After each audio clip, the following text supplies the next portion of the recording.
الديوث هو الذي يرى العار والقبح في عرضه ويسكت.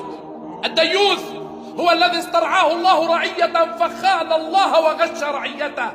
الديوث هو الذي يتفاخر بجمال زوجته وسفور ابنته وتبرج أخته ولا يغار، بل يرى هذا حضارة وانفتاح. الديوث أخبر عنه النبي صلى الله عليه وسلم فقال: لا يدخل الجنة ديوث، لا يدخل الجنة ديوث.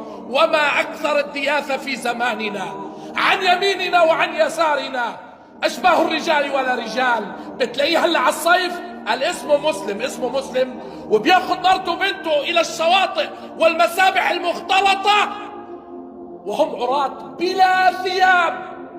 يا رجل فهمني أنت شو بتاكل؟ والله البهائم خير منك، على الأقل الديك يغار على دجاجاته، ألا تغار على لحم